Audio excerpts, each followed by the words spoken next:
Hello, hello, c'est Kazin, j'espère que vous allez bien et aujourd'hui nous allons voir le Pokémon légendaire Lugia au travers de sa série culte, à savoir Tempête Argentée. Alors c'est marrant parce que je suis tombé sur une petite vidéo courte où une personne avait trouvé des boosters Tempête Argentée en boutique, en grande surface. Donc c'est assez fou.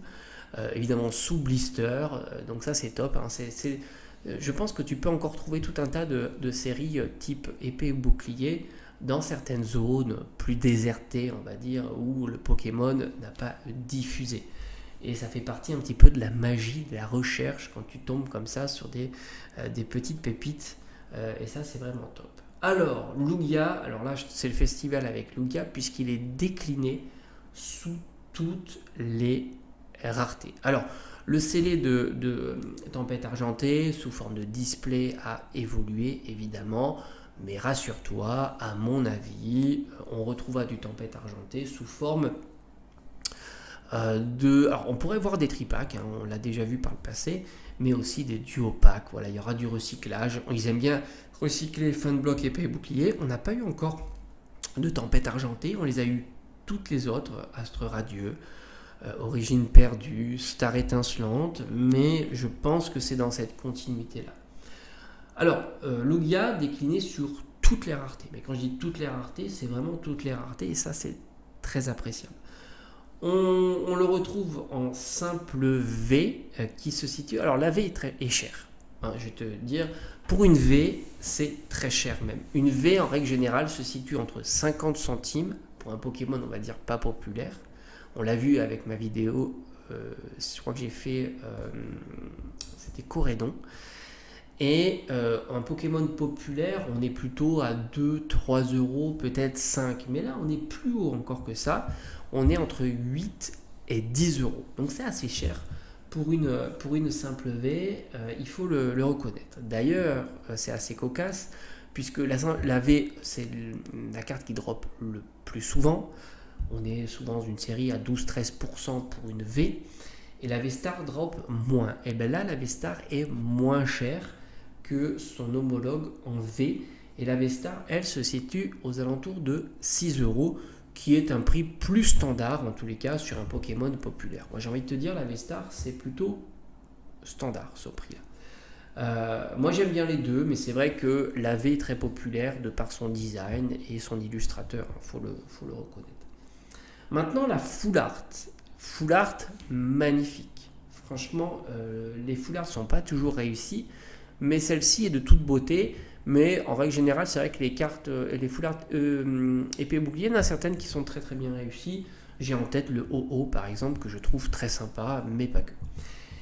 La full art se situe aux alentours de 20 euros, ce qui est un prix pour une full art assez élevé, mais je pense qu'il y a de la marge encore de progression sur ce Pokémon qui est quand même très ancré sur la série et très populaire et dont la full art est très réussie.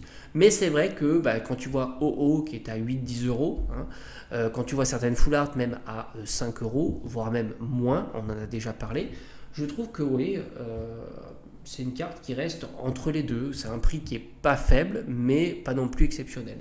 Et d'autant que tu as vu, hein, il y a des potentiels sur les full art à 50, 60, 70 euros. Hein, tu regardes un Dracofeu, c'est quelque chose qui est envisageable. Et Lugia a les épaules pour challenger certains gros Pokémon. C'est quand même un Pokémon très populaire. La carte Gold se situe à 30 euros. Là aussi, j'ai envie de te dire que c'est très classique pour ce format-là. De carte Gold, c'est une V-Star Gold, tout comme la Rainbow d'ailleurs. C'est plutôt classique, le prix est pas excessif mais pas faible. Voilà, j'ai envie de te dire, on est sur un prix standard, tout comme la Rainbow qui tourne aux alentours de 40 euros. J'ai envie de te dire, franchement, pour Lugia, ça reste bon marché malgré tout. C'est pas faible comme prix, mais c'est pas exceptionnel. Et enfin, je pense que c'est vraiment la carte qui t'intéresse le plus, parce que c'est comme ça, hein, les cartes populaires, ce sont les alternatives ou les AR, même si moi j'aime bien hein, tout un tas de raretés, je suis plutôt bon public en tous les cas. Et là, l'alternative tourne aux alentours de 250 à 300 euros. Alors je dis 250-300 euros, certains diront peut-être plus, parce que tu t'aperçois qu'au fond, quand elle passe en enchère, elle monte pas tant que ça. pas tant que ça. Il y a un gros potentiel de gradation, hein, comme toujours sur ces cartes-là, un peu ultra premium, c'est-à-dire que tu as le format qui est premium et en plus tu as la popularité des Pokémon qui fait le taf. Donc oui, il y a un gros intérêt de gradation, surtout si tu vises la note max. Mais disons que hors gradation, je pense qu'on peut trouver entre 250 et 300 euros. Alors en achat immédiat, c'est plus compliqué parce que les gens poussent le prix à la hausse, c'est clair.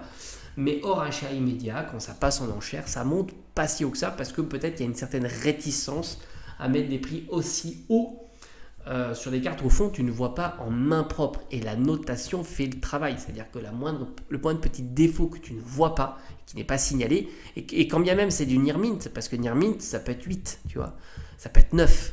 Et c'est vrai que sur ces cartes-là, tu apprécies évidemment d'avoir la possibilité, je dis bien la possibilité d'avoir un 10. Ce qui explique peut-être son prix. Voilà.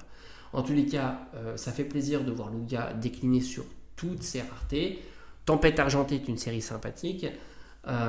Et je pense qu'on en verra des boosters durant cette année-là de Tempête argentée ou les années suivantes. Merci d'avoir regardé la vidéo et à bientôt.